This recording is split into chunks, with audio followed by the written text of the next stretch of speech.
aku nak sentuh pasal satu perpindahan yang baru sahaja diumumkan. Cara diumumkan juga unik Diumumkan di press conference. Diumumkan dalam satu press conference yang kalau ikutkan aku lagi seronok kalau lebih banyak kelab kat Malaysia boleh buat press conference macam ni lah. Sebab tu aku kata Tunku Mahkota sebelum ni kerap kan buat sesi-sesi bersama media macam ni kan. Tapi dah lama tak ada. Tapi it's back.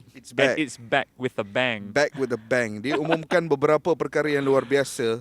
Yang pertama, kemasukan Daniel Ting. Yeah. Dia juga ada sentuh bahawa Dion Cools akan datang bermain untuk JDT. Mungkin hujung tahun ataupun musim hadapan. Tapi lagi satu yang lebih besar, Faiz. Dia mengesahkan bahawa Jordi Amat, pemain daripada Sepanyol yang pernah beraksi untuk Swansea City, yang pernah beraksi untuk Real Betis di pentas La Liga, countless experience in European football, dikatakan baru-baru ini juga menarik minat daripada Panathinaikos di Greece. Tapi dikatakan dia akan menyertai Johor Darul Takzim. Tapi obviously perpindahan ini menunggu proses dokumentasi kerana Jordi Amat dikatakan akan dijadikan pemain naturalisasi Indonesia kan? Ya. Kerana nenek dia berasal, salah seorang nenek dia berasal daripada Makassar. Jadi kita menunggu proses dokumentasi. Tapi sekiranya TMJ mengumumkan perkara itu, maknanya aku yakin perkara itu akan berlaku. Ya. Dan ini adalah satu perpindahan seismik, Faiz, untuk bola sepak Malaysia. Seismik. Kau tahu kenapa? Sebab contoh aku selalu jumpa perkataan seismik ni dalam buku Jordan Peterson ya. Sekarang ni aku dengar live. Bola itu live tak, no, because dalam konteks bola sepak Malaysia, perpindahan terbesar mungkin Pablo Aimar kan. Kita pernah melihat Danny Guiza beraksi di sini. I mean, in the 90s kau ada Tony Cotti yang pernah beraksi untuk Selangor kan, which was a pretty big move daripada Premier League terus ke sini. Kita juga pernah ada Bosco Balaban juga pernah beraksi di Selangor. Betul.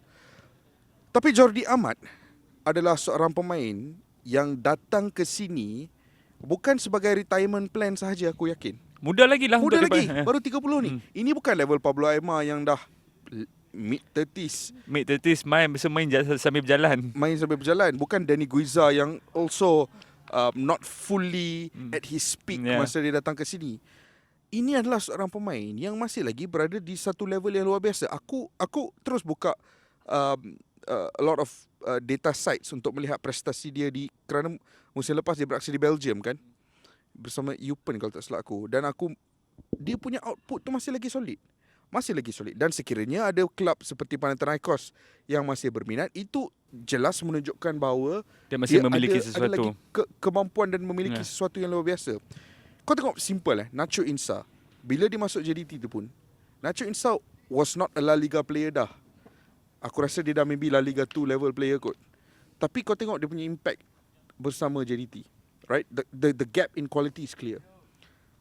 Jordi Amat tengah datang kat JDT ni dikala level dia tu jauh lebih tinggi daripada Nacho Insa. Itu adalah perpindahan yang seismik bagi aku. Bila sebut tu aku perkara-perkara yang macam ni kalau kawan-kawan kita di Indonesia panggil Beka Bear. Beda kelas bos. Betul lah. Ini pemain. Kadang-kadang ni aku sangsi ke kau ni budak gurun ke budak cilandak. Aku sangsi kadang-kadang. Saya lebih kepada Bogor. Dia ni adalah anggota penting skuad legenda Denmark iaitu Laudrup di Swansea. Dia mula menyertai Swansea selepas satu musim pinjaman. Dia main di Espanyol, tapi musim kedua tu dia main secara pinjaman di klub apa aku dah lupa, Valladolid ataupun Rayo Vallecano ataupun Rayo Valladolid, aku tak sure. Tapi dia bermain secara pinjaman dan cukup untuk menarik minat Laudrup, membawa beliau ke Swansea. Dan beliau adalah integral part, pemain penting dalam skuad yang diberi julukan Swansea Luna pada masa tu. Yang mana dalam salah satu musim dia, kita kerap melihat keraian jaringan yang macam ni daripada Michu, rakan senegara dia, yang juga anggota Swansea Luna pada masa tu.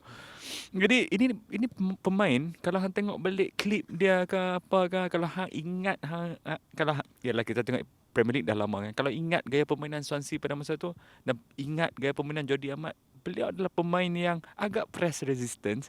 Dan nombor 2, ini apa yang distinct, apa yang boleh detect sekilas pandang hang tengok dia main. Beliau adalah pemain yang punya technical ability yang sangat baik untuk seorang defender. Yes. Beliau gemar bermain dengan bola di kaki beliau. Dan aku cuma bayangkan gandingan beliau bersama Syahrul Saad ketika ini. Apakah itu akan menjadi kenyataan in the near future? Aku rasa Tengku Mahkota Johor sudah bagi jawapan jelas kepada kita bahawa ia akan menjadi kenyataan in the near future. And it's incredible sebab dia masih lagi versatile. Ya, Dia boleh betul, beraksi betul. centre back, kita boleh nampak dia beraksi Ketinggian di pun mana 1.84 meter. Yes, Okey lah. dengan keselesaan bola di kaki dia tu, aku rasa defensive midfielder tu tak lari jugalah. Very versatile player, masih lagi sangat berkualiti dari segi hantaran-hantaran yang boleh dilakukan. Incredibly comfortable with the ball at his feet lah, apa yang aku nak cakap, which bagi aku sekarang ni dah mula jadi satu prerequisite kalau kau nak masuk Johor Darul Takzim, kerana style bola sepak mereka yang sangat moden memerlukan pemain-pemain yang sangat selesa dengan bola di kaki. Bukan kau nak dapat bola clear out from the D-box. It's dah bukan cara macam tu dah.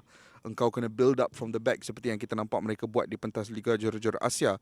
Aku kurang pasti. Maybe sebenarnya kalau dia masuk, mungkin dia boleh didaftarkan in time untuk knockout stages of Asian Champions League, di mana aku yakin dia akan menjadi aset yang sangat besar untuk harapan dan impian JDT untuk melakukan satu persembahan yang baik.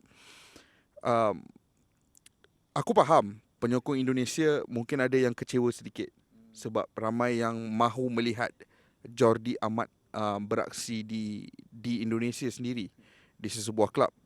Ramai yang mengatakan mahu melihat dia beraksi di Persija. Mereka kan ada stadium baru sekarang kan, jurulatih pun yang sangat moden, Thomas Doll.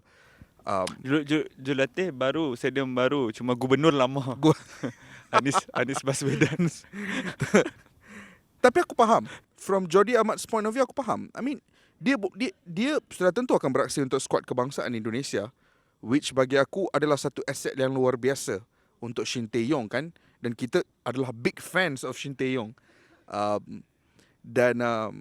Tapi di peringkat kelab, aku boleh faham kerana JDT ni adalah satu kelab di Asia Tenggara yang memiliki visi untuk mahu meninggalkan impact yang besar di kejuaraan Liga Asia. Dan itu adalah satu, aku yakin itu adalah sebahagian daripada proses pemikiran Jordi Amat dalam dia mahu memilih kelab seterusnya di Asia Tenggara juga, kerana dia datang ke sini aku yakin bukan untuk retirement plan. Usia masih 30, dia mahu compete at the highest level. Dia boleh je pergi Jepun, dia boleh je pergi Korea. Tapi aku yakin salah satu faktor dia pilih JDT adalah bukan kualiti Liga Super ke apa, tapi mungkin Sporting project itu, dan betapa serius misi JDT dalam meninggalkan mark on the Asian Champions League stage.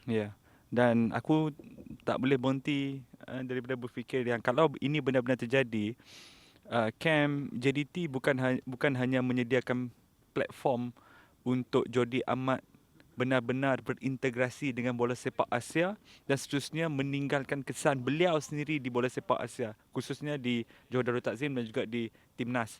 Tapi ia juga akan menjadi satu kesenangan untuk kedua-dua, mungkin Shin Tae-yong dan juga Mas Iwan Bule, Ketua Umum PSSI, kerana mereka boleh monitor Jordi Amat dengan lebih dekat due to the proximity.